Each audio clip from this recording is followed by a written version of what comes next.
Welcome to Surajit Manna creations YouTube চ্যানেলে সবাইকে স্বাগতম। আশা করি দশম শ্রেণীর ছাত্রছাত্রী তোমরা সকলে বর্তমান পরিস্থিতিতে ভালো সুস্থ আছো। আমি এই ভিডিওতে যে বিষয়টি তুলে ধরছি সেটি হচ্ছে পশ্চিমবঙ্গ মধ্যশিক্ষা পর্ষদ থেকে যে মডেল অ্যাক্টিভিটি টাস্ক 3 তথা পার্ট 6-এর 2021 সেপ্টেম্বরের জন্য দিয়েছে, সেই মডেল অ্যাক্টিভিটি টাস্কের দশম শ্রেণীর যে ভৌত বিজ্ঞানের প্রশ্নগুলি রয়েছে সেই প্রশ্নগুলি সম্পূর্ণ আলোচনা করছি। তোমাদের কাছে অনুরোধ, তোমরা ভিডিওটি না টেনে সম্পূর্ণ দেখো, আর যারা আমার চ্যানেলে নতুন তারা তাড়াতাড়ি আমার চ্যানেলটিকে সাবস্ক্রাইব করে আমার চ্যানেলের পাশে থাকো। প্রথমে প্রশ্নগুলি আলোচনা করছি, তোমরা ভিডিওটি দেখো। একে দাগে ঠিক উত্তরটি নির্বাচন করো। একে দাগে প্রথম প্রশ্ন, যে গ্যাসের বাষ্প ঘনত্ব অক্সিজেন সাপেক্ষে 2 তার গ্রাম আণবিক গুরুত্ব হল 4g/মোল, 16g/মোল, 25g/মোল, 64g/মোল। একে 2 দাগের প্রশ্ন, গলিত সোডিয়াম ক্লোরাইডের তড়িৎ বিশ্লেষণ করার সময় ক্যাথোড ধনাত্মক এখানে বিজারণ ঘটে, ক্যাথোড ঋণাত্মক ও এখানে বিজারণ ঘটে, অ্যানোড ধনাত্মক ও এখানে বিজারণ ঘটে, অ্যানোড ঋণাত্মক ও এখানে বিজারণ ঘটে। একে 3 দাগে 3 ওহম এবং 6 ওহম রোধের সমান্তরাল সমবায়ের তুল্য রোধের মান হল 9 ওহম, 4 ওহম, 2 ওহম, 1 ওহম। 2 দাগে একটি শব্দে বা অথবা একটি বাক্যে উত্তর দাও। 1 × 3 = 3 মার্কের প্রশ্ন, 3টি প্রশ্ন হচ্ছে 3 মার্কের, প্রতিটি প্রশ্নের মান 1। 2 দাগে প্রথম প্রশ্ন, কোনো বস্তুতে সোনার প্রলেপ দিতে কী তড়িৎ বিশ্লেষ্য ব্যবহৃত হয়?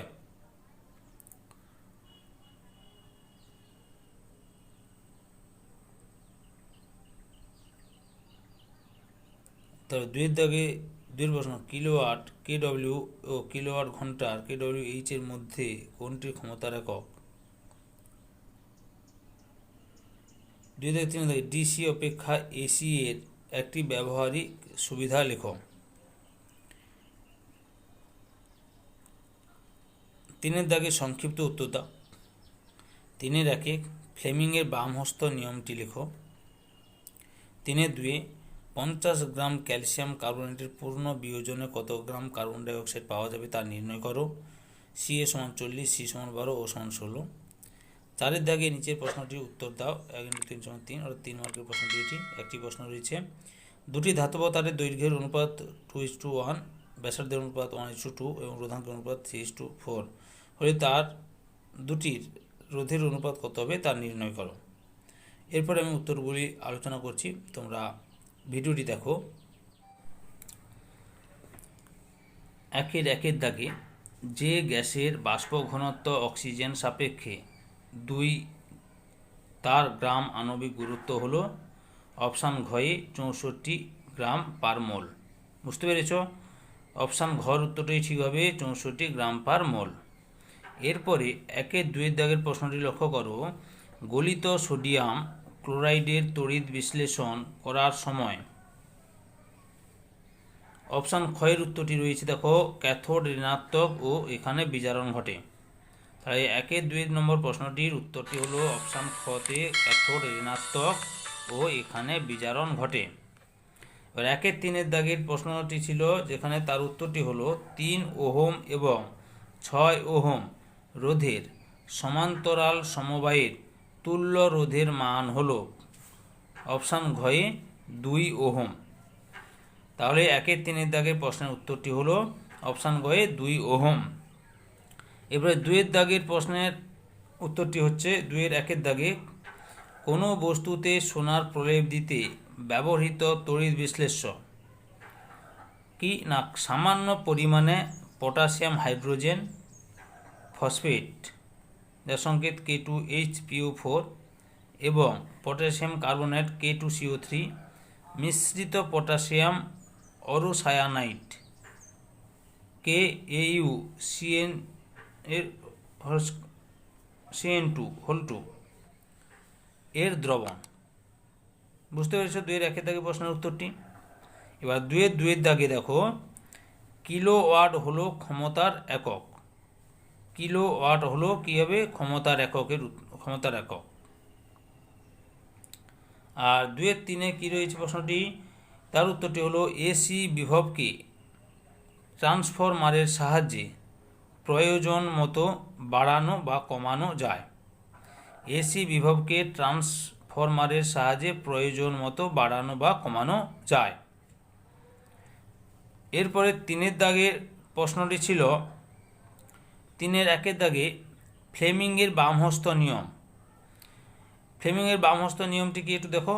বাম হাতের বৃদ্ধাঙ্গুলি, মধ্যমা এবং তর্জনীকে পরস্পরের সঙ্গে সমকোণে রেখে প্রসারিত করলে যদি তর্জনী চৌম্বক ক্ষেত্রের দিক এবং মধ্যমা তড়িৎ প্রবাহের দিক নির্দেশ করে তবে বৃদ্ধাঙ্গুলি পরিবাহী তারের গতির অভিমুখ নির্দেশ করবে। 3-2 দাগের প্রশ্নটি দেখো কি রয়েছে। 3-2 দাগের প্রশ্নটি হলো 50 গ্রাম ক্যালসিয়াম কার্বনেটের পূর্ণ বিয়োজনে কত গ্রাম কার্বন ডাই অক্সাইড গ্যাস পাওয়া যাবে তা নির্ণয় করো। Ca = 40, C = 12, O = 16। আচ্ছা, এর অ্যান্সারটি লক্ষ্য করো।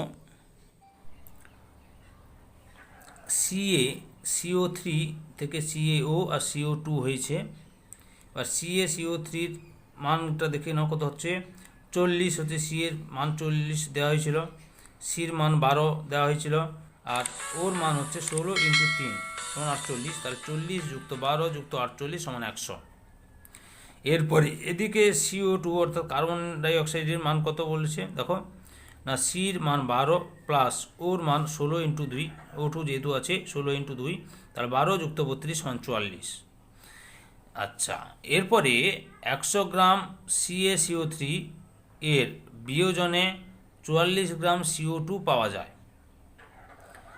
1 গ্রাম CaCO3 এর বিয়োজনে 44/100 কার্বন ডাইঅক্সাইড পাওয়া যাবে, CO2 পাওয়া যাবে বা পাওয়া যায়।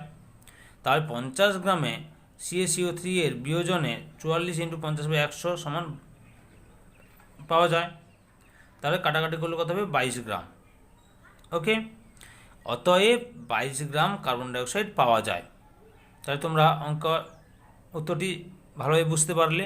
ওকে, 4 দাগে প্রশ্নটি কী ছিল দেখো। 4 দাগে নিচের প্রশ্নটির উত্তর দাও। 4 দাগে একটি প্রশ্ন রয়েছে, দুটি ধাতব তারের দৈর্ঘ্যের অনুপাত 2:1, ব্যাসার্ধের অনুপাত 1:2 এবং রোধাঙ্কের অনুপাত 3:4 হলে তার দুটির রোধের অনুপাত কত হবে তা নির্ণয় করো। তোমরা প্রশ্নটি দেখলে এবার উত্তরটি লক্ষ্য করো। ধরি দুটি তারের রোধের অনুপাত বড় R1 বড় R2। দুটি ধাতব তারের দৈর্ঘ্যের অনুপাত l1 l2 = 2:1। দুটি ধাতব তারের ব্যাসার্ধের অনুপাত r1 r2 = 1:2। আর দুটি ধাতব তারের রোধাঙ্কের অনুপাত p1 p2 = 3:4। আমরা জানি R সমান